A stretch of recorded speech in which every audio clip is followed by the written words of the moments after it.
Ele me salvou da morte, mas eu não consegui salvá-lo. Essa é a história do meu primeiro amor e do pior dia da minha vida. Bell so small it whispers clear, dancing softly in the frosty air. Tudo começou numa segunda-feira comum em 1988. Eu tinha 15 anos e era aquele tipo de menina invisível na escola. Ficava sempre sozinha, escrevendo no meu caderno. Não tinha muitos amigos. Na verdade, não tinha amigo nenhum. Foi quando ele apareceu. Felipe. Ele jogava no time da escola. Todo mundo conhecia ele. Mas ao contrário dos outros meninos populares, ele não era arrogante. Tinha algo diferente nele. Ele olhou para a cadeira vazia do meu lado e perguntou: "Posso sentar?" Ninguém nunca tinha pedido para sentar. Eu só dei de ombros, tentando parecer indiferente. Mas meu coração estava disparado. Durante a aula, ele viu meu caderno cheio de escritas e sussurrou: "Você escreve?" Fechei o caderno na hora, com vergonha. Mas ele sorriu. Não era um sorriso de deboche. Era genuíno, como se ele realmente achasse legal. No intervalo, eu estava no meu lugar de sempre, debaixo da árvore sozinha, até que ele apareceu de novo, com aquela bola de futebol debaixo do braço e aquele sorriso que já estava começando a mexer comigo. Ele perguntou se podia sentar de novo. E dessa vez, a gente conversou de verdade. Ele me contou que morava com a avó porque os pais trabalhavam em São Paulo, que adorava futebol, mas também gostava de ler. E pela primeira vez em muito tempo, eu me senti vista. Depois daquele dia, a gente ficou inseparável. Ele começou a sentar sempre do meu lado. A gente dividia fone de ouvido durante as aulas, escutando as mesmas músicas. E pela primeira vez na vida, eu não me sentia sozinha. A primeira música que ele me mostrou foi aquela do Djavan, Flor de Lis. Onde foi que eu errei? Eu só sei que amei. Ele disse que era a favorita da avó dele. E toda vez que tocava, ele pensava em mim. Eu fingia que era bobagem, mas guardava cada palavra. Ele me chamava para os treinos. Eu ia, sentava na arquibancada e fingia que estava lendo. Mas na verdade ficava olhando ele jogar. E sempre que fazia um gol, ele olhava para mim, como se aquele gol fosse para mim. Teve um dia que ele errou um pênalti importante. O time inteiro ficou chateado com ele. Mas eu desci da arquibancada e disse: "Você vai acertar o próximo." E sabe o que ele fez? Sorriu. Como se minha opinião importasse mais do que a do time todo. A gente começou a se encontrar fora da escola também. Tinha uma pracinha perto da casa da avó dele. A gente ia lá quase todo dia depois da aula. Comprava picolé daquela carrinha velha do seu José. Ele sempre pegava de limão e eu de morango. A gente conversava por horas. Ele me contou que o sonho dele era ser jogador profissional. Jogar num time grande, ajudar a avó financeiramente. E eu contei que queria ser escritora. Ele não riu. Disse que ia comprar todos os meus livros quando eu publicasse. Teve uma tarde que a gente ficou até escurecer na praça. Sentados naquele banco de madeira que rangia. Ele me ensinou a assobiar. Eu nunca tinha conseguido. E quando finalmente saiu um som, a gente riu tanto que o pessoal olhou. Ele me fazia rir de um jeito que eu nunca tinha rido antes. Era tão fácil estar com ele, como se a gente se conhecesse há anos, sabe? Uma vez ele me levou para ver o pôr do sol no alto da cidade. Tinha um morro ali perto que dava para ver a cidade inteira. Subimos de bicicleta. Quando chegamos no topo, sem fôlego, ele disse: "É aqui que eu venho quando preciso pensar." E agora ele estava dividindo aquele lugar comigo. A gente sentou na grama, vendo o sol descer. E ele me contou que os pais foram para São Paulo quando ele tinha 10 anos. Que no começo ele chorava toda noite. Que a avó foi quem cuidou dele. Eu segurei a mão dele.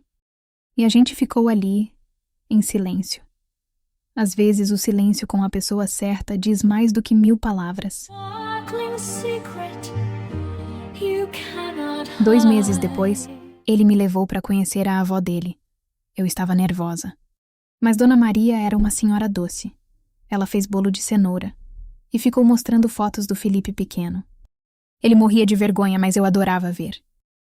Enquanto a avó estava na cozinha, ele me mostrou o quarto dele. Tinha pôsteres de jogadores de futebol, troféus pequenos. E numa prateleira, livros. "Você lê mesmo", eu disse surpresa. Te falei que lia, ele respondeu sorrindo. Pegou um livro e me deu de presente. O Pequeno Príncipe.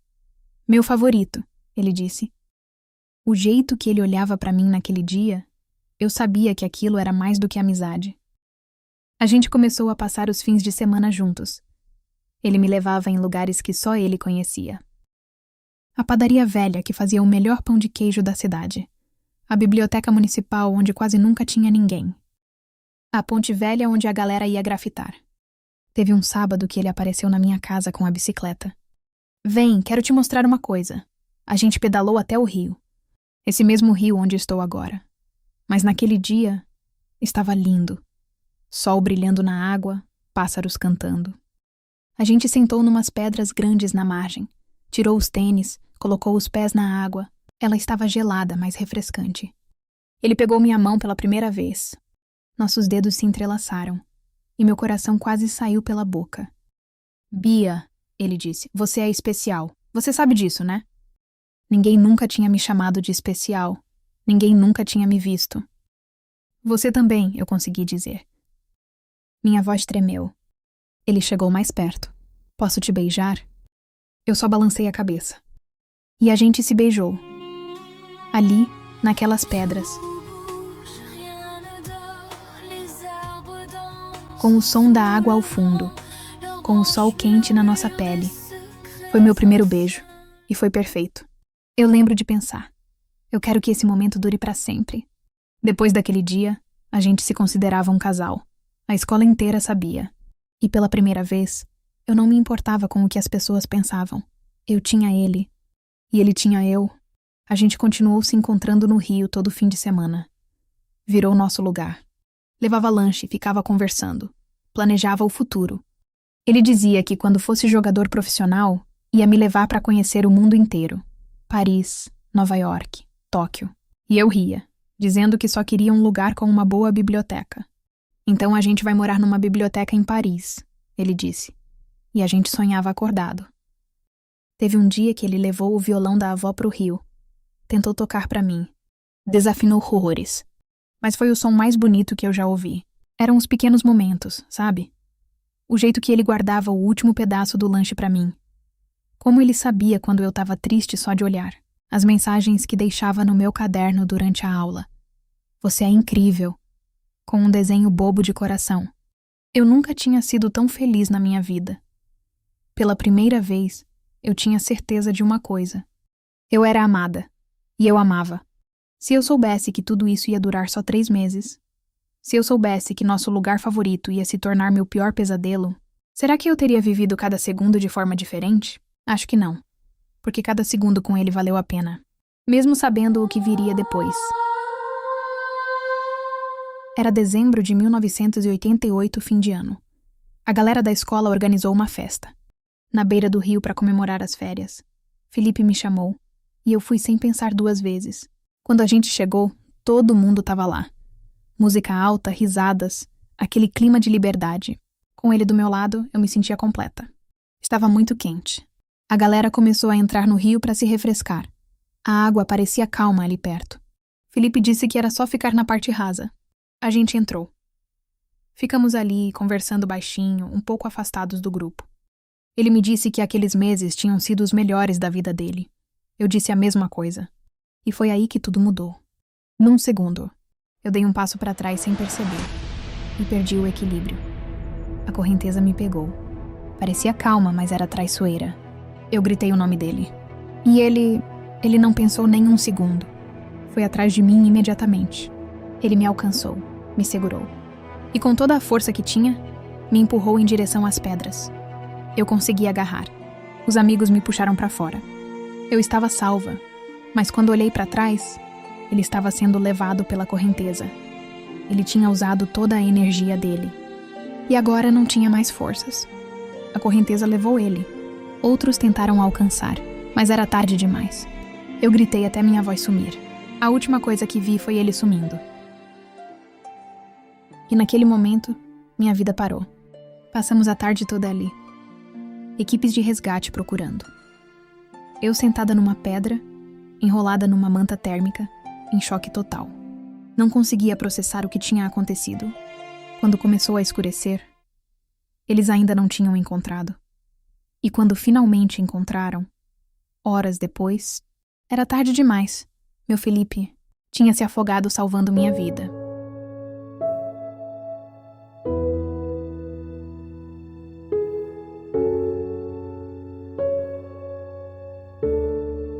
O velório foi 3 dias depois. A sala estava cheia. Colegas da escola, vizinhos, todo mundo que conhecia ele. A avó dele. Ver ela chorando foi uma das piores coisas que já passei. Eu fiquei parada ali, do lado do caixão, segurando a pulseira dele. Aquela pulseira de couro marrom que ele sempre usava. Era a única coisa dele que eu tinha. E eu não conseguia soltar. Pessoas tentavam me consolar. Diziam que não era minha culpa. Mas eu sabia a verdade. Ele morreu por minha causa. Se eu não tivesse entrado naquela água, ele ainda estaria vivo. As semanas seguintes foram as piores da minha vida. Eu não conseguia dormir. Não conseguia comer. Toda vez que fechava os olhos, eu via ele sendo levado pela correnteza. Eu tentei escrever. Era a única coisa que sempre me ajudou. Mas não conseguia. As palavras não vinham mais. Era como se aquela parte de mim tivesse morrido com ele. Voltei para a escola semanas depois. Mas não era a mesma coisa. Eu voltei a ser invisível. Só que dessa vez era diferente. As pessoas me olhavam com pena. E eu odiava isso. Minha amiga veio falar comigo um dia. Disse que não era minha culpa. Mas eu sabia que era. Ele me salvou. E eu não consegui salvar ele de volta. Como eu ia viver com isso? E aqui estou eu. De volta ao rio onde tudo aconteceu. De volta ao lugar onde perdi ele, mas também ao lugar onde a gente foi mais feliz. Eu trouxe o diário, aquele que eu costumava anotar. Não abria ele desde aquele dia. Mas hoje eu precisava. E aí eu vi. A última coisa que ele escreveu para mim. Bia, não para de escrever nunca. Suas palavras são especiais. Você é especial. Ele acreditava em mim. Mesmo quando eu não acreditava. E naquele momento, eu entendi. Ele não ia querer que eu parasse. Ele me salvou. Não só da água, ele me salvou da solidão. Me mostrou que eu tinha valor. E desperdiçar isso seria desperdiçar o presente que ele me deu. Então peguei uma caneta, depois de anos comecei a escrever. Querido Felipe, obrigado por ter me ensinado a amar de verdade. Sinto muito sua falta. Vou te amar para sempre. So small it whispers clear, dancing softly in the frosty air. Deixe aqui nos comentários se você gostou dessa linda história e de onde você está assistindo.